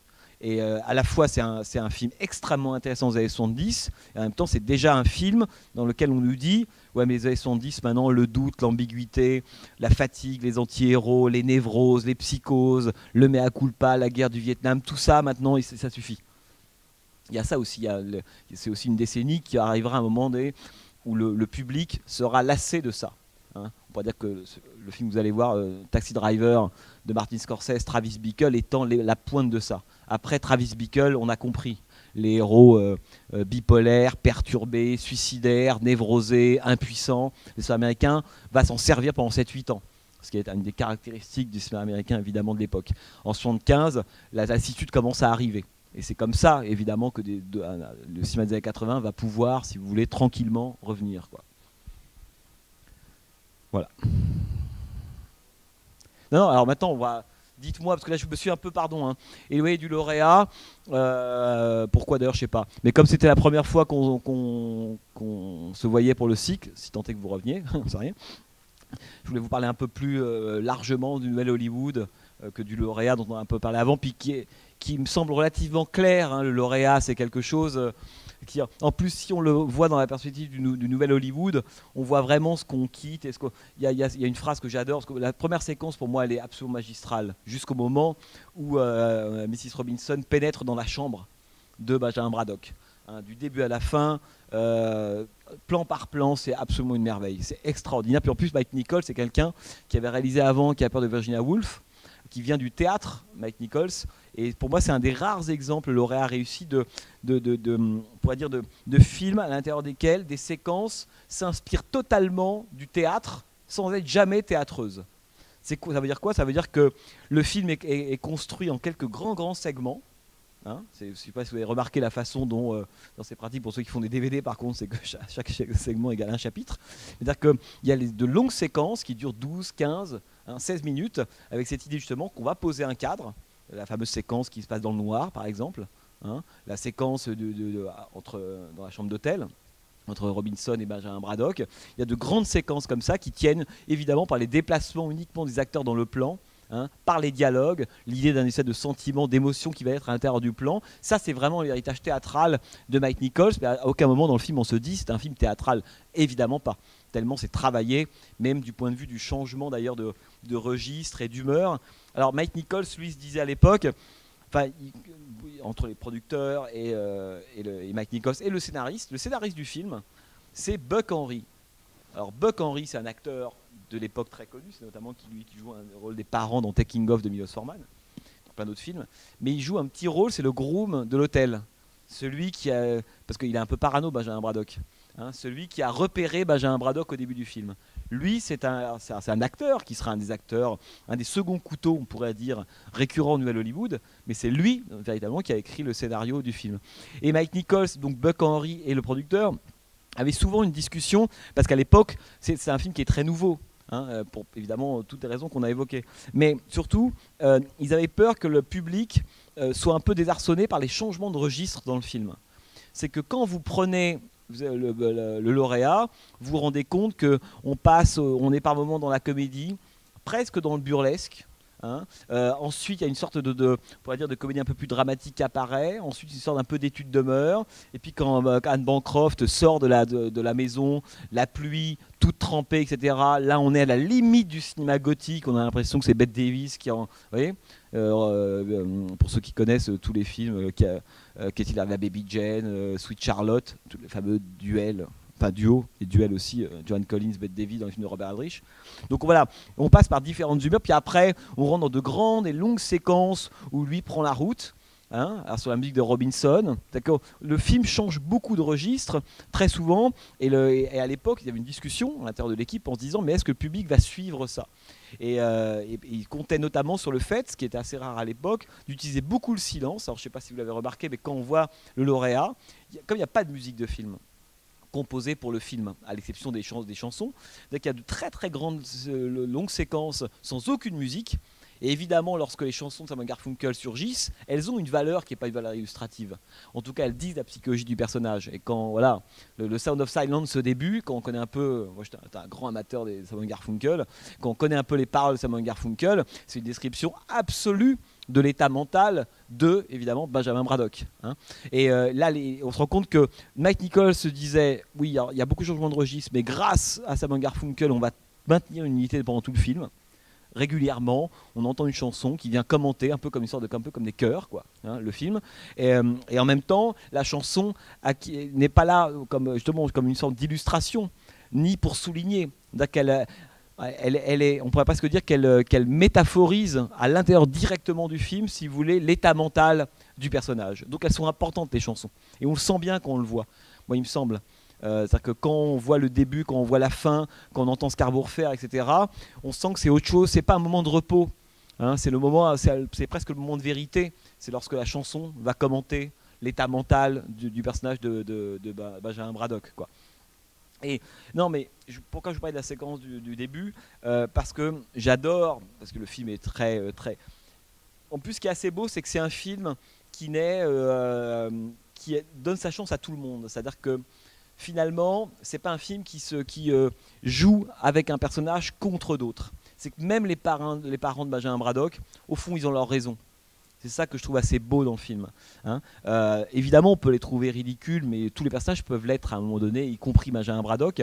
Et j'aime ce moment où Benjamin Braddock est pris de côté par monsieur, je crois que c'est McIntyre, à chaque fois j'oublie son nom, et qui va lui révéler le secret de sa vie future. Il lui dit viens voir, j'ai un truc à te dire, etc. Donc au moment, il veut rentrer dans sa chambre. Il dit je n'ai qu'un seul mot. Et là il attend, oui monsieur McIntyre, il attend, c'est quoi ce mot? Et il dit le plastique. Vous vous souvenez de ça? Et ça, c'est un des moments évidemment importants du film, c'est que, au moment où sans doute Benjamin Braddock réalise ça. Hein, c'est que voilà, mais l'avenir, effectivement en un seul mot, l'avenir qui m'est réservé de cette société américaine des années 50 là, la voiture est très importante. On sent que c'est déjà la fin de quelque chose là. Hein. Parce que la séquence du driving, où on met son essai de capot pour pas entendre l'autre, ça c'est à ce moment-là c'est du Nicolas Ray, si vous voulez. Même esthétiquement, le film passe son temps à être entre Easy Rider et Nicolas Ray, si vous voulez. Bon, après c'est un peu plus fin. Et donc voilà ce qu'il veut fuir, c'est évidemment ce plastique-là. Alors il y a une chose que je veux vous dire aussi, esthétiquement, quand on voit le lauréat, il y a un peintre auquel on pense immédiatement, parce que Mike Nichols était collectionneur des toiles de ce peintre-là, et que c'est un peintre qui a beaucoup marqué le cinéma américain de cette époque-là, comme Edward Hopper a marqué en gros les années 50, c'est évidemment David Hockney. Hein. La série des Bigger Splash, pour ceux qui connaissent un peu l'histoire de la peinture, la série des Bigger Splash, où on voit cet homme au bord d'une piscine toute bleue californienne faire des plongeons, parfois disparaître dans la piscine, etc. etc. Si vous voulez, c'est la matrice, c'est le modèle pictural du lauréat. Hein, le lauréat sort d'un tableau de David Hockney littéralement, Et moi, justement, avoir rencontré une fois la fille de Mike Nichols, qui m'avait vraiment confirmé que Mike Nichols était un fanatique de David Hockney, qu'il en avait partout chez lui, et qu'évidemment, quand on voit le lauréat, on ne voit que ça. Il y a un autre film, entre parenthèses, qui est aussi un film qui sort des toiles de David Hockney, qui est The Swimmer. Hein, alors ça, c'est presque un film qu'on aurait pu projeter. Mais dans les genres des films charnières, en fait, on avait le choix entre le lauréat et The Swimmer. Le Swimmer, c'est le lauréat, mais vu du point de vue d'un personnage de l'ancien Hollywood joué par Burt Lancaster. Film extraordinaire, grand chef-d'œuvre de 68, réalisé par un cinéaste malheureusement un peu inconnu aujourd'hui, mais c'est dommage, qui s'appelle Frank Perry, qui a fait quelques très très beaux films à cette époque-là. Et le film est ressorti en salle et en DVD, donc ça faisait l'occasion. En français, il avait retitré Le Plongeon. Ouais. Ça s'appelle The Swimmer, c'est un film de 68, réalisé en 66, donc en fait c'est presque historiquement le premier vrai film de Nouvelle Hollywood, et c'est un chef-d'œuvre absolu qui raconte l'histoire d'un homme joué par Burt Lancaster. Alors en 66, Burt Lancaster, c'est plus celui de Trapèze ou Tant qu'il y aura des hommes. Hein. Mais en même temps, quand on le voit, on a l'impression qu'il a 40 ans. Burt Lancaster arrive dans le film, dans le plan, dans une espèce de petite forêt, un petit sous-bois comme ça. Il est en maillot, on ne sait pas d'où il sort, et il décide de rejoindre, on est dans la vallée du Connecticut, mais avec une ambiance très Californie comme ça, et il décide de rejoindre sa maison en passant par les différentes piscines de ses voisins. Hein. Et sa maison, c'est 2 filles et sa femme, qui s'appelle Lucinda. Et il va baptiser cette espèce de succession de piscines dans laquelle il va plonger pendant tout le film, la Lucinda River. Et c'est l'histoire c'est un des rares exemples de film dans lequel le personnage principal, d'autant plus quand c'est Lancaster, passe son temps en maillot du début à la fin.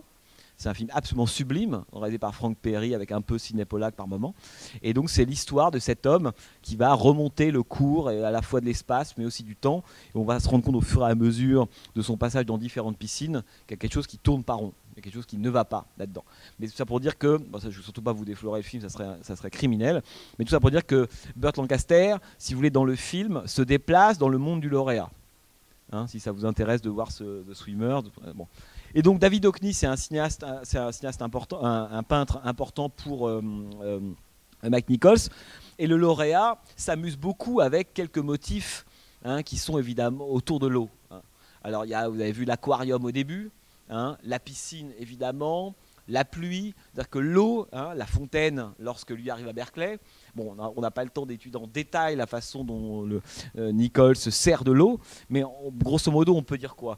Qu'au tout début du film, l'aquarium, ça symbolise, lorsqu'on a ce plan frontal de Dustin Hoffman plaqué à l'aquarium avant que les parents n'arrivent, comment est filmé l'arrivée des parents, avant même que les parents aient dit un mot, la mise en scène dans les grands films a toujours de l'avance sur ce que raconte le film évidemment, sur le scénario, et avant même que les parents n'aient dit un mot, on sait déjà que c'est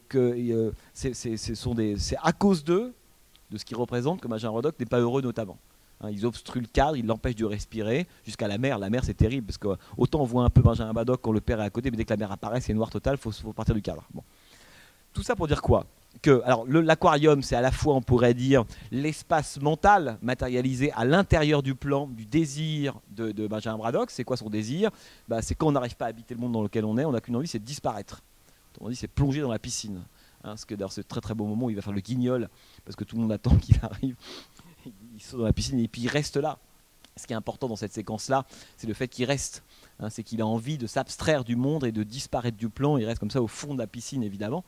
Et alors ce qui est la loi qu'amène, si vous voulez, tout ce travail autour de l'eau, du cadre, etc. Mais ça je vous en reparlerai sans doute une prochaine fois. C'est que y a une règle. Mais je vais faire vite là-dessus parce que ça va être trop long. C'est que dans le cinéma américain classique, il y avait toujours, si vous voulez, une coïncidence entre le personnage et puis le cadre qu'il occupe. John Wayne, Gary Cooper, Fonda, enfin bref. Ils sont dans le cadre, il y a une coïncidence, ils sont dans le cadre, ils ont envie de l'occuper, ils ont envie de le conquérir, l'espace, une femme, du bétail, enfin il n'y a pas de lien, mais genre, bon, différentes choses comme ça. Voilà. Ce qui est intéressant avec la partie du Nouvelle Hollywood, et ça c'est une des figures majeures de ce cinéma-là, c'est d'un seul coup que les personnages qui jusque-là, et là on pourrait dire le wasp typique qu'est Benjamin Braddock, lui pourtant il a l'Amérique pour lui, le cadre c'est l'Amérique, celui-là ne veut plus l'occuper. C'est-à-dire que les gens qui possèdent le cadre, qui ont le droit au cadre, n'ont qu'une envie, c'est de le fuir, de disparaître. Bon. Et inversement, parce qu'il y a évidemment le contre-champ de tous ces films-là, et ça c'est les films de zombies, d'animaux vivants, c'est Peter Sellers dans The Party de Black Edwards, C'est tous les films Sweet Badass Song, ce qu'on appellera ensuite les films de blaxploitation, mais les noirs et les minorités dans le cinéma américain, alors que la majorité, en gros les parents de Benjamin Braddock, et dont Benjamin Braddock n'a qu'une envie, c'est de quitter le cadre, Hoffman dans le film, autant à cette époque de Nouvelle Hollywood, toutes les minorités n'ont aucune envie, c'est de se l'approprier. Ce qui fait qu'on a un double mouvement qui est absolument passionnant dans l'histoire du cinéma américain à ce moment-là. C'est qu'on a d'un côté Benjamin Braddock qui veut sortir du cadre, comme Kirk Douglas dans L'arrangement, par exemple, d'Elia Kazan. Et puis on a les Indiens qui veulent enfin s'approprier le cadre. Ce qui fait que personne n'est à sa place. Et ça, c'est absolument passionnant parce que le cinéma américain classique, il est fondé sur l'idée justement qu'à la fin du film, chacun est à sa place. Ceux qui sont hors du cadre, en gros les Indiens, les monstres, les bestioles, ils sont hors champ. Même s'ils ont voulu rentrer, on les a dégagés. Et ceux qui sont dans le cadre, c'est toujours la version miniature de l'Amérique. C'est pour ça que dans le cinéma américain, mais ça j'y reviendrai, savoir qui est cadré ou pas, qui n'est pas cadré, qui n'est ou pas, à quoi sert le hors-champ, ça a évidemment un sens extrêmement politique. Hein, la politique, elle est là dans le cinéma américain, c'est pas avoir des banderoles. Hein. C'est la façon dont évidemment on cadre, hein, c'est la mise en scène. Et ça, on en parlera très très souvent, mais vous regardez comment sont cadrés les gens, quel type de droit au cadre ils ont. Sachant que dans le cinéma américain, le droit au cadre, c'est le droit au sol, et le personnage qui reste dans le cadre, c'est l'américain. Vous allez voir comment tout ça, évidemment, va évoluer au cours des années 70. Donc ça, c'est un truc absolument passionnant dans tous les films, évidemment, qu'on va voir. Le cinéma américain de l'époque se caractérise par un mélange des genres, ce qui fait que c'est très compliqué à l'époque de parler d'un western, d'une comédie, d'un film d'horreur, parce que tout ça se mélange. Soldat bleu de Ralph Nelson, à la fin, c'est un film d'horreur. Taxi Driver, c'est pareil. L'Exorciste de William Friedkin, est-ce que c'est un film d'horreur? Moi, je crois pas. C'est un grand drame sur une mère qui ne reconnaît pas son enfant. Peu importe. Ça veut dire qu'il fallait que ce soit représentatif à la fois d'une histoire des formes, d'un genre en particulier, et voir la façon dont il est retraité, d'un cinéaste. C'est que je pense que c'est quand même aussi une décennie de grands cinéastes. C'est-à-dire que je ne pouvais pas mettre 2 fois, par exemple, Robert Altman ou 2 fois Sam Peckinpah. Sam Peckinpah, pour moi, c'est le plus grand de la période quasiment. Je veux dire, si je m'étais laissé aller, les 70 seraient devenus un cycle Sam Peckinpah. Donc c'est pas possible.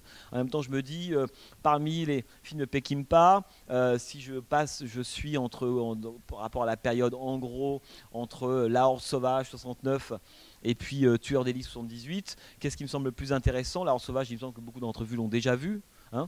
Puis en tant que western, je pouvais en parler, vous l'avez plus en tête, alors que John McCabe est un film qui me semble plus difficile à voir. Ça va peut-être parler de Robert Altman et d'un traitement radical du western, hein, alors que Peckinpah, il est encore dans un rapport, on pourrait dire, enfin, à la fois amoureux et presque nostalgique aussi du western, malgré tout. Hein. C'est somptuaire chez Peckinpah. Il enterre le western, mais c'est somptuaire. On aimerait bien que les gens enterrent toute la journée comme ça, quoi. Alors que dans le John McCabe, c'est à la fois l'esprit de Robert Altman, dont toute la carrière c'est retravailler les genres et voir ce qui révèle de l'idéologie américaine. C'est ça que Robert Altman est un grand cinéaste parce qu'il a travaillé sur le genre précisément, tous les genres. Hein. Donc voilà, John McCabe, en plus pour moi c'est un des plus beaux films aussi évidemment de la période. Donc oui, Peckinpah, alors je me suis dit qu'est-ce qu'on prend de Peckinpah? Je me dis qu'un des moins connus, un des plus beaux, peut-être son chef-d'œuvre, Apportez-moi la tête d'Alfredo Garcia. D'abord ça peut être de le montrer, de faire connaître un acteur qui n'est pas forcément hyper connu et qui est très important à l'époque, c'est Warren Oates, qui a joué chez Monty Hellman aussi. Et de revenir sur cette forme justement qui était le road movie, comme on ne parlait pas d'Easy Rider, et puis aussi d'être dans le moment du désenchantement, parce que Alfredo Garcia, c'est 74, c'est vraiment un film du désenchantement. Je voulais aussi un film qui soit ce qu'on appelle un film appartenant à la veine du cinéma dossier, Pollack, 3 jours du Condor, Serpico, Conversation secrète, tout ce moment parano, complotiste si vous voulez. Je me suis dit c'est quoi pour moi le chef-d'œuvre là-dedans? Il y en a 2, Conversation secrète de Francis Ford Coppola, 74, et la même année, ils sont tous faits en 2-3 ans, c'est évidemment Parallax View, à cause d'assassinat. Et j'ai choisi celui-là d'abord parce que Pakula n'est pas suffisamment connu alors que c'est un des grands de la période, et que Parallax View c'est absolument éblouissant, enfin, c'est quelque chose d'incroyable. Et Parallax View permet aussi de comprendre certains films qu'on voit aujourd'hui, et notamment de Michael Mann. C'est-à-dire que quand on voit The Insider de Michael Mann Révélation, c'est un film dont le fantôme est évidemment Pakula. Hein. Vous voyez, donc j'ai choisi un peu, mais j'aurais pu en prendre 15-20 autres. Vous voyez, c'était voilà à peu près. Après, c'est chronologique, mais je savais évidemment par contre qu'on allait terminer avec Cimino. Hein, c'est que parce que Cimino, à la fois, il vient à la fin. Enfin, il vient à la fin. C'est son deuxième film, Au bout de l'enfer. Mais il arrive à la fin de ce mouvement-là, et que ça coïncide parfaitement avec un moment où le cinéma américain des années 70 est dépassé, ce qui est très beau avec Cimino, mais ça j'en reparlerai quand on parlera de Au bout de l'enfer. Ça sera une longue séance parce que le film fait 3 heures. Et le débat.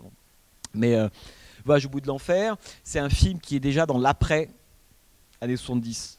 C'est que cette idée justement que bon, ça fait 12-13 ans qu'on déconstruit tout. 12-13 ans que on a produit la critique de l'Amérique, si vous voulez. Maintenant, il va peut-être falloir reprendre la ligne et tenter de reconstruire. Et autant le cinéma des années 70, c'est un cinéma de la critique, autant le cinéma de Cimino, c'est un cinéma de la reconstruction. La reconstruction, attention, c'est pas l'amnésie à la Spielberg. Hein. La reconstruction, c'est j'ai conscience des années 70, évidemment, de cette histoire-là. En même temps, la Bible du cinéma américain, c'est John Ford. Donc comment je reprends la ligne de John Ford, sachant que c'est plus possible. Moi, c'est toute la beauté du cinéma de Cimino, évidemment. Et donc, Au bout de l'enfer, pour moi, c'est le plus grand film du cinéma des années 70. Donc, je trouvais que c'était bien de clore avec cette espèce de film monstre. Et surtout, qui racontait aussi ce moment fou qui explique une raison pour laquelle s'explique la fin des années 70, c'est le règne total des auteurs. Donc, à la fin des années 70, les auteurs sont devenus les rois. Ils peuvent mobiliser l'argent qu'ils veulent. Alors il y a Coppola qui arrive à tourner Apocalypse Now, qui est un tournage pharaonique qui coûte un argent monstrueux. William Friedkin qui va tourner le remake du Cerf de la Peur de Clouseau, film qui s'appelle Sorcerer, chef-d'œuvre absolu. Ça c'est le problème, c'est que la copie en format respecté n'est pas trouvable. Mais Sorcerer, c'est un truc absolument incroyable. Donc lui aussi part, non pas aux Philippines comme Coppola, mais en République dominicaine. Et puis Cimino, lui, part tourner Voyage au bout de l'enfer et puis Heaven's Gate. Voilà. Et donc il y a le moment où il y a une espèce, on pourrait dire, d'hypertrophie du statut d'auteur qui fait que d'un seul coup, ces cinéastes-là, et beaucoup le diront, ils ont peu à peu perdu presque le contact avec le public. Hein, ils ont fait des films géniaux, mais ne se rendant plus compte, alors qu'il y a 10 ans auparavant, ils étaient totalement synchrones, de ce que voulait voir le public. Et le public, il voulait voir Star Wars, la film du samedi soir. Puis voilà, ils voulaient voir Les Dents de la Mer, et puis bientôt le cinéma des années 80 et Reagan. Et ils n'ont pas compris qu'à la fin des années 70, l'Amérique avait changé, et eux sont restés sur cette lancée-là. Et c'est aussi pour ça que je trouvais ça bien de terminer avec Voyage au bout de l'enfer, The Deer Hunter en anglais, parce que le titre c'est bon. Et c'est quand vous allez voir Voyage au bout de l'enfer. Vous avez déjà vu Voyage au bout de l'enfer? Qui l'a déjà vu parmi vous? Alors pour ceux qui l'ont pas vu, c'est quand même un des chocs. Enfin, c'est un film absolument phénoménal. Hein, voilà. Et donc pour moi, c'est pour ça que il y avait aussi la question des périodes, des cinéastes qui étaient importantes. Alors il y a un ou deux cas dans lesquels ce que je vous dis n'est pas faux, mais ne marche pas totalement. C'est notamment le cas de Soleil Vert. Hein, Soleil Vert, ça me semblait intéressant de passer un film autour du grand courant des années 70 qui a été le cinéma catastrophe et d'anticipation. Ce moment où l'Amérique et le cinéma américain se posent des questions sur l'idée d'une société alternative, eu égard à des modèles économiques, écologiques, etc. Il y a eu beaucoup de films d'identification à l'époque. Soleil Vert, L'Âge de Cristal, Silent Running, La Planète des Singes en fait évidemment partie, Le Survivant, il y en a comme ça énormément. Et ça, c'est un genre, un ensemble de films caractéristiques de l'époque et qui est absolument passionnant. Et voilà, on a choisi aussi en fonction de la qualité des copies. Et Soleil Vert, réalisé par un cinéaste qui est passionnant, mais qui n'est pas un génie, qui est Richard Fleischer, qui a fait quelques très grands films. Et voilà, Soleil Vert aussi, ça permettait de parler de Charlton Heston. C'est quoi Charlton Heston dans les années 70 ? Hein, cet homme qui est une fois l'homme qui va sauver l'humanité des singes, une fois Moïse, le dernier des survivants. C'est un peu ça Charlton Heston, et je trouvais que c'était intéressant de se rappeler que Charlton Heston a été, dans les années 70, un acteur qui a beaucoup aussi inspiré Nouvelle Hollywood, alors qu'aujourd'hui on a l'image du type président de la NRA, un peu fou furieux, Bowling for Columbine, etc. Mais voilà, il faut toujours avoir en mémoire l'évolution de ces acteurs-là. Et alors, le seul regret sans doute que j'ai dans le Six, c'est Eastwood. Mais je vous en parlerai. Hein, et voilà. Et Dirty Harry, en gros, pour faire court.